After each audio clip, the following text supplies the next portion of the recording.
사도행전 27장 20절에서 26절 말씀을 통해서 하나님을 믿노라 제목으로 하나님의 말씀을 함께 나누겠습니다.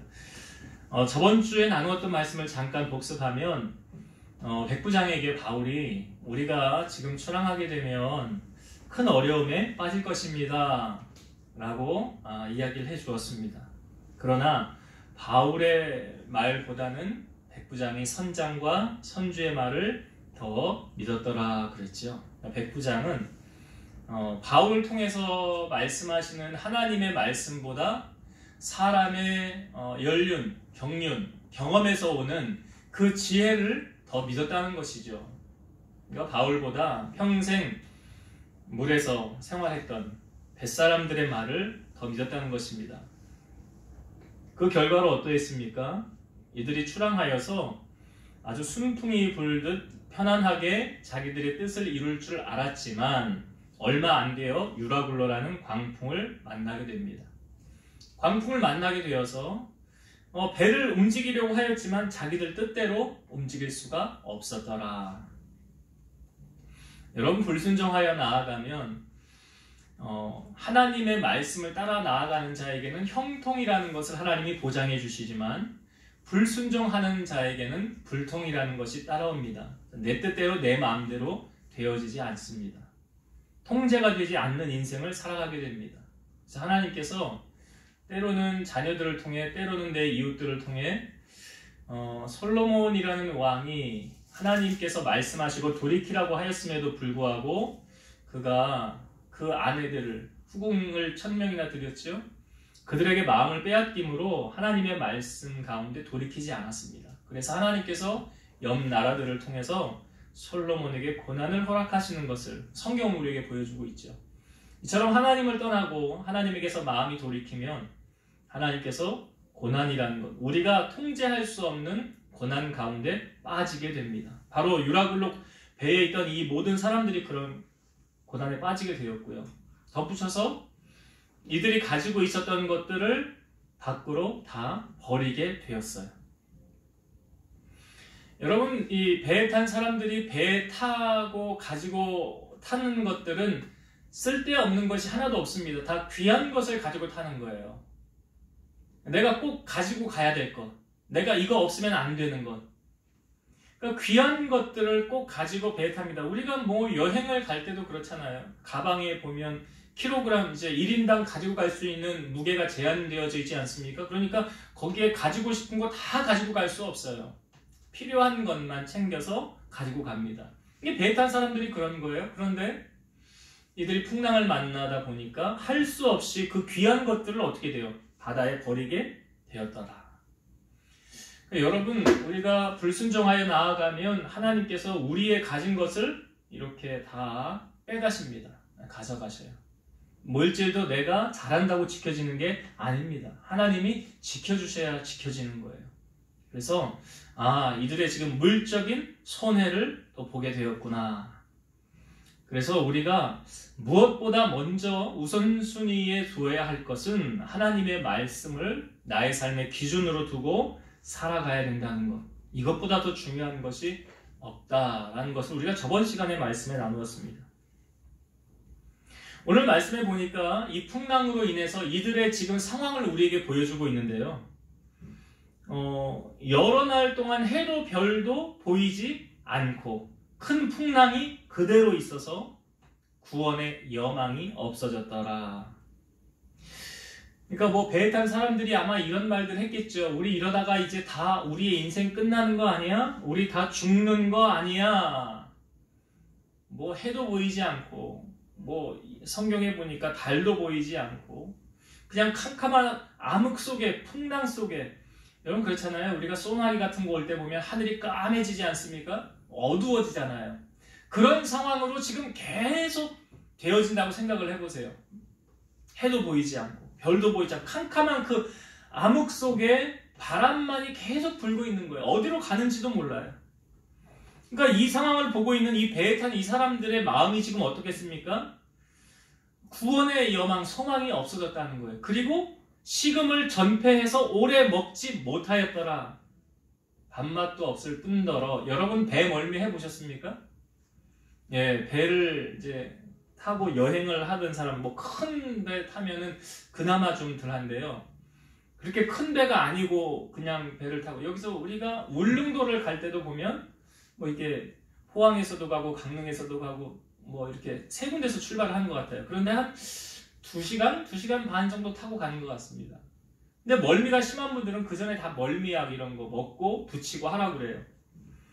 가다 보면 그 배, 거기 그 짧은 거리를 가는데도 날씨가 안 좋으면 출항을 못하지만, 출항을 했다는 것은 괜찮은 날씨였음에도 불구하고 멀미를 하는 분들을 보게 됩니다. 그런데 지금 이 배를 탄 이 사람들은 어떨까요? 이 멀미의 수준이 우리의 그 상상 이상이죠.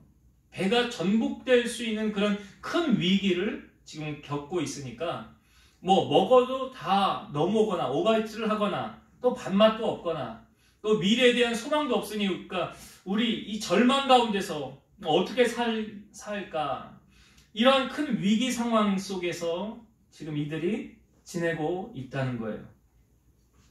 그런데 이 상황 속에 소망을 주고 미래를 제시하고 갈 바를 알려주는 사람이 있다면 얼마나 행복할까요? 그런데 정말 그런 사람이 이 배에 있었습니다. 그 사람이 누굽니까? 바울이었습니다. 바울이 지금 이 배에 탄 사람들을 모아놓고 이제 이야기를 합니다. 어떤 이야기를 했을까요? 자, 오늘 우리가 읽은 본문의 21절부터 다시 한번 보겠습니다. 21절부터 다시 볼게요. 오늘 본문의 내용. 여러 사람이 오래 먹지 못하였음에 바울이 가운데 서서 말하되, 여러분이여 내 말을 듣고 글에 대해서 떠나지 아니하여 이 타격과 손상을 면하였더라면 좋을 뻔하였느니라. 내가 너희를 권하노니 이제는 안심하라. 너희 중 아무도 생명에는 아무런 손상이 없겠고 오직 배뿐이리라. 여러분, 바울이 말하기를, 그러니까 여러분 제 말을 듣고 가지 않았으면 우리가 이 위기를, 이 어려움을 겪지 않았을 것입니다. 그러니까 제 말을 들었으면 좋았을 텐데요. 여러분들이 제 말을 듣지 않았습니다. 그런데 그래서 우리가 이 위기를 겪었지만 이제 22절에 보니까 내가 너희를 권하노니 이제는 안심하라 그래. 이제는 안심하라. 너희 중 아무도 생명에는 아무런 손상이 없겠고 오직 배뿐이리라. 여러분 안심하세요. 아무도 죽지 않습니다. 이 배가 조금 위기를 만났을 뿐이고 우리에게는 어떤 손상도 없을 것입니다. 이렇게 당당하게 바울이 말할 수 있는 이유는 뭘까요? 23절. 내가 속한 바 곧 내가 섬기는 하나님의 사자가 어젯밤에 내 곁에 서서 말하되, 바울아 두려워하지 말라. 내가 가이사 앞에 서야 하겠고 또 하나님께서 너와 함께 항해하는 자를 다 내게 주셨다 하였으니. 자, 바울에게요 하나님의 사자가 어젯밤에 자기 옆에 섰다는 거예요. 그러니까 여러분, 바울이 이 배 한가운데서 지금 뭘 했다라고 추측이 되십니까? 기도한 거죠. 그러니까 하나님은 기도하는 사람 만나주시잖아요. 바울이 이 상황 속에 우리가 할 수 있는 것은 무엇밖에 없습니까? 기도하는 것밖에 없어요. 여러분, 아무리 위기가 몰려와도 어떤 두려움이 엄습해와도 그 상황, 그 위기를 극복할 수 있는 비결은 무엇입니까? 기도하는 거예요. 기도할 때 시험도 이길 수 있고요. 기도할 때 하나님의 응답을 경험할 수 있는 거예요. 자, 바울이 기도했다는 거예요. 그랬더니 하나님의 사자가 어젯밤에 내 곁에 서서 말하여 주었대요. 여러분, 하나님은 시와 공간을 초월하시는 분이세요. 계시지 않은 곳이 없으신 분이세요. 어느 곳이서나 다 계셔서 하나님은 하나님을 찾는 자를 만나주신다는 거예요. 바울이 그 풍랑 한가운데서 기도할 때 하나님께서 그에게 나타나 주셨어요. 그리고 말씀하셨어요. 이렇게 말씀하셨지요? 두려워하지 말라. 네가 가이사 앞에 서야 하겠고, 가이사는 누구를 말합니까? 로마 황제를 말하는 거잖아요. 그러니까 너가 로마 황제 앞에까지 내가 너를 이끌어갈 것이다, 그 말이죠. 그리고 또 하나님께서 너와 함께 항해하는 자를 다 너에게 주셨다. 다 너에게 주셨다. 그러니 25절, 그러므로 여러분이 안심하라. 나는 내게 말씀하신 그대로 되리라고 하나님을 믿노라. 내게 말씀하신 그대로 되리라고 나는 하나님을 믿노라. 여러분, 하나님 말씀하시고 실행하지 않으신 것 없지요. 이사야 55장 11절. 내 입에서 나가는 말도 이와 같이 헛되이 내게로 되돌아오지 아니하고 나의 기뻐하는 뜻을 이루며 내가 보낸 일에 형통함이니라. 하늘에서 비가 내려서 눈이 내려서 다시 올라가지 않는 것처럼 하나님의 말씀이 선포되어지면 우리의 삶 가운데 반드시 이루어진다. 헛되이 내게로 되돌아오지 아니한다 라고 말씀하고 계세요. 민수기 23장 19절 하나님은 사람이 아니시니 거짓말을 하지 않으시고 인생이 아니시니 후회가 없으시도다. 어찌 그 말씀하신 바를 행하지 않으시며 하신 말씀을 실행하지 않으시랴. 사람은 자기가 좋은 대로 말하고 자기가 유리하지 않으면 그 말한 걸 지키지 않습니다. 약속도 어깁니다. 그러나 하나님은 그렇지 않으시다는 거예요.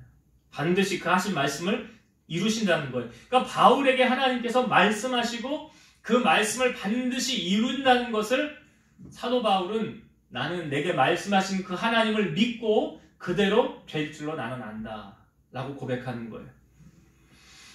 여러분, 이 약속은요 믿음의 조상인 아브라함을 통하여 가장 먼저 하셨어요. 하나님께서 아브라함에게 내가 너의 후손을 하늘의 별과 같이 바닷가의 모래와 같이 많게 하리라 하신 그 약속의 말씀을 아브라함을 통하여 이루셨어요.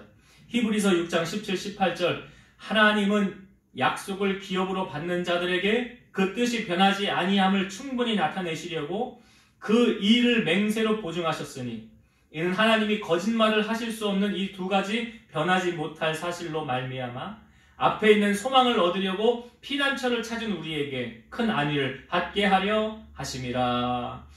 여기 이 앞부분에 보면 하나님은 약속을 기업으로 받은 자들에게 그 뜻이 변하지 아니함을 충분히 나타내시려고 그 일을 맹세로 보증하셨나니, 이게 무엇을 보증하셨다는 것입니까? 그 일이라는 게 뭐냐면 아브라함에게 하셨던 약속. 이 말씀의 바로 앞부분에 하나님께서 아브라함에게 하셨던 그 말씀, 내가 반드시 너를 복주고 복주며 너를 번성케 하고 번성하게 하리라, 그 약속의 말씀을 하나님이 아브라함에게 하셨거든요. 그런데 그 말씀대로 이루셨어요. 그러니까 하나님은 말씀하시고 이루지 않은 것이 하나도 없다는 거예요. 마찬가지로 오늘 바울에게 하나님이 말씀하셨죠. 바울은 그걸 어떻게 받아들입니까? 하나님 내게 말씀하셨으니까 그 말씀대로 내게 이루실 거야. 하나님께서 나를 가이사 앞으로 인도하실 것이고 나와 함께 항해하는 자 한 사람도 죽지 않고 다 하나님께서 인도해 주실 것이다. 여러분, 이 배에 탄 사람이 지금 몇 명이냐면 바울을 포함하여 276명이 탔어요. 적은 인원이 아닙니다. 다 배에 탄 사람의 총 인원이 276명인데 그 중에 한 사람도 죽지 않겠다라고 말씀하고 있어요. 저는 오늘 하나님께서 바울에게 하셨던 이 약속의 말씀, 이 말씀이 우리에게 주시고자 하는 메시지가 무엇인가? 두 가지로 함께 이 말씀을 생각하고 은혜를 나누고자 합니다. 첫 번째는 뭐냐면 하나님께서 지금 이 배에 탄 사람들 한 사람도 죽지 않는다고 그랬죠. 다 구원해 주신다고 그랬죠. 누구로 말미암아 이들을 구원해 주신다고 합니까? 24절에 나오죠. 내가 가이사 앞에 서야겠고 또 하나님께서 너와 함께 항해하는 자를 다 너에게 주셨다. 너와 함께 항해하는 275명을 다 너의 손에 내가 맡겼느니라. 그러니까 바울로 말미암아 이들이 지금 다 하나님의 덕을 보게 된 거 아닙니까? 바울을 하나님이 구원하셔야 되니까 그 배에 탄 그 모든 사람들 바울 덕분에 지금 구원을 받은 거예요. 우리의 인생 가운데 여러분, 하나님 앞에 저는 바울같이 쓰임받는 주인공들이 되기를 저는 소망해요. 하나님 앞에 주인공으로 살았던 사람들의 특징인데 뭐냐면 그 사람 때문에 그 주변이 복을 받아요. 여러분, 아브라함하고 그 아브라함이 그 고향을 떠나올 때, 갈대아 우르를 떠나올 때 같이 따라온 사람이 있었어요. 아브라함이 아들같이 여겼던 조카 롯을 데리고 왔어요. 근데 하나님께서 복을 주어서 이 롯의 목자하고 아브라함의 목자가 같이 거할 곳이 못 되고 서로 다투고 싸우니까 아브라함이 조카 롯에게 네가 우하면 내가 자하고 네가 자하면 내가 우하리라 그러잖아요. 그러니까 롯이 이렇게 가만히 보니까 당시 하나님이 멸망하시기 전에 소돔 땅이 여호와의 동산 같았더라. 그래서 조카 롯이 소돔 땅을 선택을 합니다. 그리고 그 땅으로 이제 처소를 다 옮겨요. 근데 좀 시간이 지나서 하나님께서 아브라함에게 나타나셔서 내가 소돔 땅의 그 죄악으로 말미암아 그 땅을 심판하려고 한다. 근데 아브라함이 그때 누구 생각이 났을까요? 조카 롯 생각이 났겠죠. 그러니까 하나님 앞에 아브라함이 중보하며 기도하죠. 하나님, 소돔 땅에 의인 50명 있으면 멸망할 겁니까? 아니, 멸망하지 않아. 근데 아직 50명 안 돼. 그럼 45명 있으면 멸망할 겁니까? 아니, 멸망하지 않아. 근데 45명 안 돼. 그래서 아브라함께서 40명은요, 30명은요, 20명은요, 제가 마지막으로 구할게요. 하나님, 그 땅에 의인 10명이 있으면 멸망할 겁니까? 아니, 멸망하지 않아. 그런데 10명이 되지 않아. 그래서 그 땅을 하나님께서 천사가 가서 이제 그 롯의 집에 방문을 해서 롯에게 말하죠. 하나님이 이 땅을 심판할 거니까 너희들 여기서 다 나가라. 그렇게 얘기를 합니다. 그래서 롯과 롯의 아내와 두 딸을 데리고 빠져나가는데 롯의 아내는 뒤를 돌아보므로 어떻게 됐어요? 소금 기둥이 되었더라. 그리고 롯과 두 딸만 빠져나갔어요. 그런데 중요한 것은 여러분, 그 본문에 창세기 19장 29절을 이렇게 말씀하고 있습니다. 하나님이 그 지역의 성을 멸하실 때, 곧 롯이 거주하는 성을 엎으실 때에 하나님이 아브라함을 생각하사 롯을 그 엎으시는 중에서 내보내셨더라. 롯이 누구 때문에 산 거래요? 아브라함 때문에 산 거예요.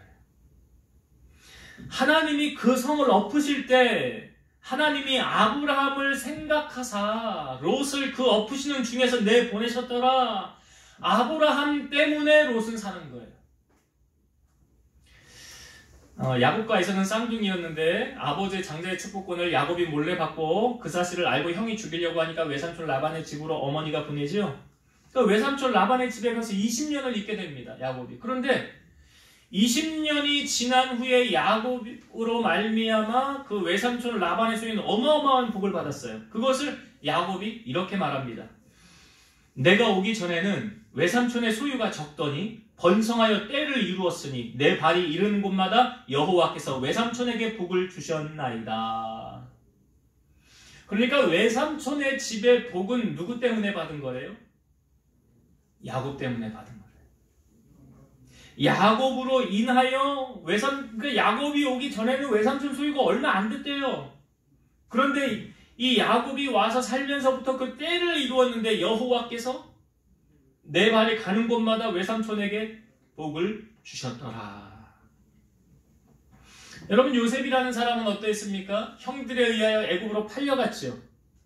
그런데 그가 보디발이라는 사람 시위대장 집에 머물면서 그 보디발이 요셉을 자기 집에 총무에 앉힙니다. 그 총무로 앉히게 된 이유는 뭐냐면 보디발이 요셉을 보니까 하나님이 너와 함께 하시는구나 라는 걸 보디발이 보았다는 거예요. 그래서 너에게 총무의 일을 맡기는 거예요. 근데 그때부터 어떤 일이 벌어졌느냐? 창세기 39장 5절. 그가 요셉에게 자기의 집과 그의 모든 소유물을 주관하게 한 때부터 여호와께서 요셉을 위하여 그 애굽 사람의 집에 복을 내리심으로 여호와의 복이 그의 집과 밭에 있는 모든 소유에 미친지라. 요셉이 보디발의 집에 총무 일을 맡으면서부터 하나님께서 보디발의 집에 복을 내리시는데 누구 때문에 보디발이 복을 받은 거예요? 요셉 때문에. 그러니까 가만히 잘 보세요. 아브라함이나 야곱이나 요셉이나 믿음의 사람들을 통해서 하나님은 그들에게 그들이 가는 곳마다 하나님의 복이 임하는 것을 성경은 우리에게 보여주고 있어요. 여러분, 하나님은요, 하나님의 사람을 통해서 하나님의 복이 흐르게 하신다는 사실이에요. 그것이 내가 속한 직장이나 내가 속한 사업장이나 내가 속한 가정이나 내가 속한 학교나 내가 속한 교회나 믿음의 사람을 통해서 하나님은 복을 주신다고 분명히 약속하고 있어요. 바닷물이 오염되지 않는 이유는 바닷물 전체의 소금 염분의 그 염분이 2%가 있기 때문에 바닷물이 썩지 않는 거예요. 상하지 않는 거예요. 그것이 바다를 살리는 거예요. 여러분, 우리가 2%의 소금이 전체의 바다를 살리고 있다고 한다면 우리 정말 하나님을 믿는 믿음의 크리스찬들이 2% 안 됩니까? 넘잖아요. 그러면 그들을 통해서 하나님의 살아 역사하시는 은혜가 반드시 삶 속에 저는 나타나줘야 된다고 생각해요. 정말 진정한 크리스찬을 통해서 하나님은 살아서 역사하신다. 오늘 바울에게 함께 하신 하나님, 오늘 우리에게도 하나님이 함께 하셔서 우리로 말미암는 하나님의 구원, 하나님의 역사, 하나님의 살아계심이 여러분들의 삶 속에 함께하게 되기를 주의 이름으로 축원드립니다. 그러니까 하나님은 우리를 축복의 통로로 그렇게 사용하기를 원하신다라는 것, 바울을 통하여 그거 한 가지 우리에게 나눠주고 있고, 또 한 가지는 여러분 지금 이들이 풍랑을 만나고 있잖아요. 고난 속에 있는 거 아닙니까? 구원의 여망마저 없어졌더라 내일 일을 알지 못하는 거예요.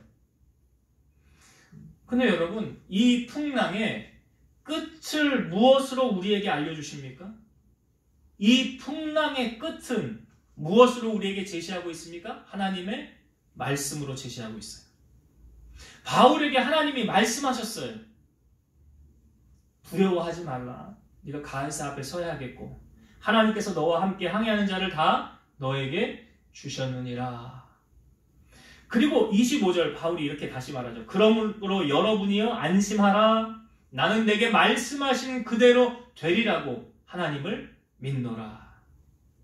지금 이들이 배를 타고 있는 이 배 가운데 끝을 알 수 없잖아요.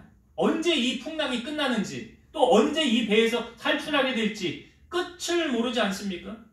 그런데 그 끝을 우리에게 알려주는 말씀이 있어요. 그 무엇입니까? 하나님의 말씀을 만나면 된다는 거예요. 하나님의 말씀이 내게 들려지면 그 고난이 이제 끝나는 거예요. 여러분, 하나님의 말씀을 떠나면 고난이 그의 삶 가운데 계속 따라붙지만, 그러나 하나님을 가까이 하면 고난이 끝나가는 겁니다. 시편 73편 27, 28절 무릇 주를 멀리하는 자는 망하리니 음녀같이 주를 떠난 자를 주께서 다 멸하셨나이다.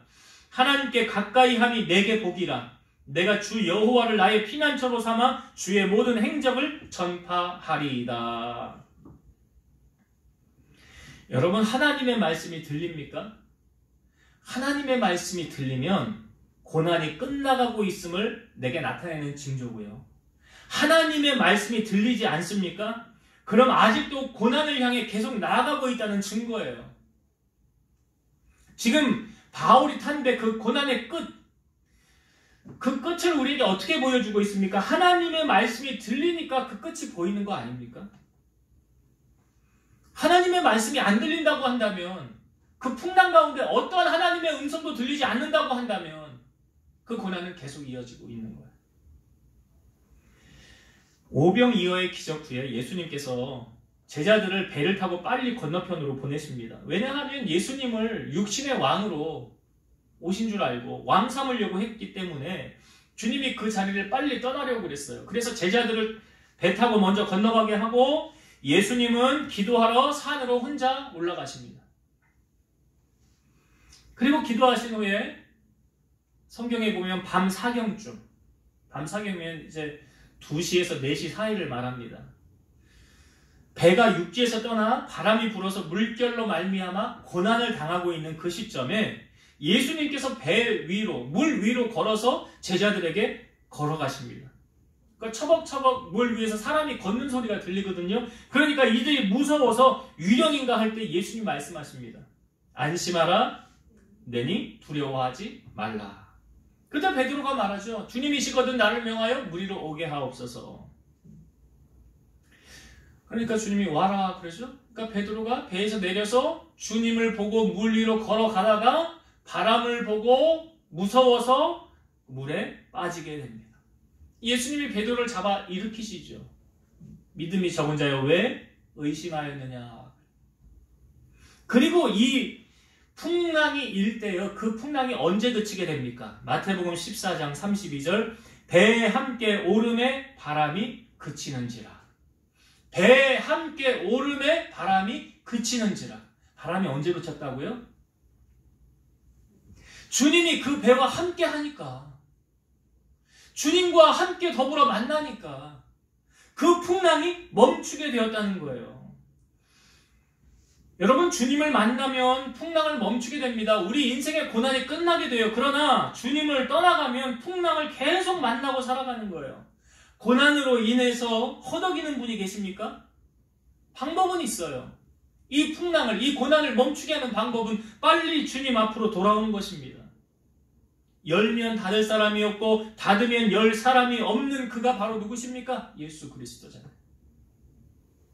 가장 빠른 회복은 주님 앞으로 나아오는 것입니다. 이사야 45장 7절 나는 빛도 짓고 어둠도 창조하며 나는 평안도 짓고 환난도 창조하나니 나는 여호와라 이 모든 일들을 행하는 자니라 하였노라. 하나님은요, 빛도 짓고 어둠도 창조하신다고 그래요. 하나님은 평안도 짓고 환난도 창조하신대요.